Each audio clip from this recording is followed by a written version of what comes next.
এল news অনলাইনে আপনাদের সাথে সংযুক্ত হয়েছি আমি আসাদুজ্জামান সাজু। প্রিয় দর্শক, আপনাদেরকে জানিয়ে রাখি যে আগামী ৮ মে লালমনিরহাটের হাতীবান্ধা উপজেলা পরিষদ নির্বাচন। এই নির্বাচনের দিন যত ঘনিয়ে আসছে, গণসংযোগে প্রার্থীরা কিন্তু তত ব্যস্ত সময় পার করছেন। সেই প্রার্থীদের একজন হলো হাতীবান্ধা উপজেলা পরিষদ নির্বাচনে ভাইস চেয়ারম্যান প্রার্থী মোস্তাফিজুর রহমান মজনু, যিনি চশমা মার্কা নিয়ে নির্বাচন করছেন। ইতিমধ্যে গণসংযোগে কিন্তু তিনি ব্যাপক সাড়া ফেলেছেন এবং তিনি জয়ের বিষয়ে শতভাগ আশাবাদী হয়েছেন। আমরা এখন তার সঙ্গে সরাসরি কথা বলবো এবং কেমন সাড়া পাচ্ছেন তা আমরা জানার চেষ্টা করব। আপনি গণসংযোগ করছেন হাতীবান্ধা উপজেলার ১২টি ইউনিয়নের কোনো না কোনো এলাকায় প্রতিদিনই, কেমন সাড়া পাচ্ছেন লোকজনের? বিসমিল্লাহির রহমানির রহিম। আসসালামু আলাইকুম, আদাব।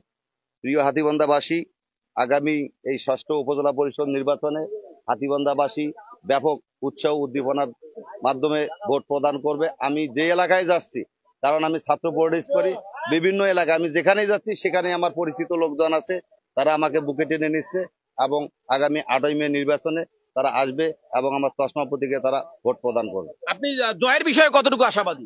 জয়ের বিষয়ে আল্লাহ তাআলা যদি, আমি জয়ের বিষয়ে আশাবাদী, আল্লাহ তাআলা যদি আমার নসিবে লিখে রাখে, জনগণ যদি আমাকে ভালোবেসে থাকে, তাহলে আমি নির্বাচিত হব। আচ্ছা, এই জনসাধারণের কি অভিযোগ যে যারাই ভাইস চেয়ারম্যান নির্বাচিত হন পরে আর তাদেরকে এলাকায় খুঁজে পাওয়া যায় না? আপনি যদি উপজেলা ভাইস চেয়ারম্যান নির্বাচিত হন তাহলে তো আপনাকেও কি আগের মতো ওই অন্যান্য প্রার্থীর মতো খুঁজে পাওয়া যাবে না? না আপনি নির্বাচিত হল হাতীবান্ধার মানুষের জন্য আপনি কি করবেন, এরকম একটা কাজ যদি বলেন।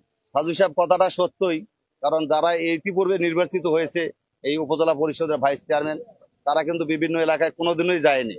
আমি মঞ্জু ছাত্র পলিটিক্স করছি, আমি ঠিকাদারি ব্যবসার সঙ্গে জড়িত আছি।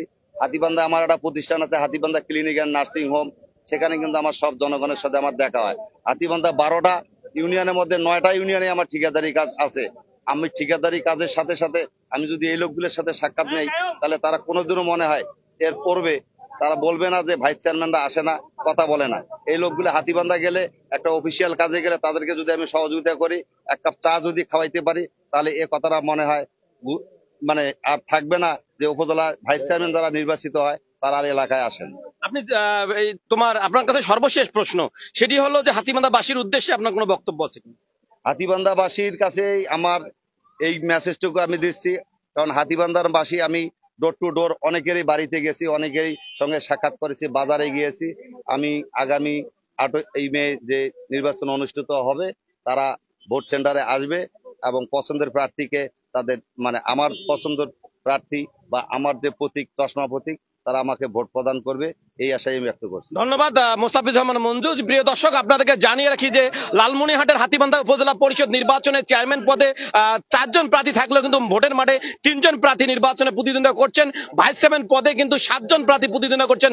তাদের মধ্যে উল্লেখযোগ্য হচ্ছেন মোস্তাফিজুর রহমান মজনু, যিনি চশমা মার্কা নিয়ে নির্বাচন করছেন। ইতিমধ্যে কিন্তু ভোটের মাঠে ব্যাপক সাড়া ফেলেছেন, তিনি গণসংযোগে ব্যস্ত সময় পার করছেন এবং তিনি নির্বাচনে জয়ী হবেন এমন আশাও ব্যক্ত করছেন। তিনি বলছেন তিনি যদি নির্বাচিত হন তাহলে মাদক মুক্ত হাতীবান্ধার পাশাপাশি মানুষের সঙ্গে সার্বক্ষণিক যে যোগাযোগ, সেই যোগাযোগ রাখার চেষ্টা করবেন, পাশাপাশি সুখে দুঃখে তিনি মানুষের পাশে থাকবেন, এমনটি প্রতিশ্রুতি দিচ্ছেন সাধারণ ভোটারদের দ্বারে দ্বারে গিয়ে। আসাদুজ্জামান সাজু, এল নিউজ অনলাইন, লালমনিরহাট।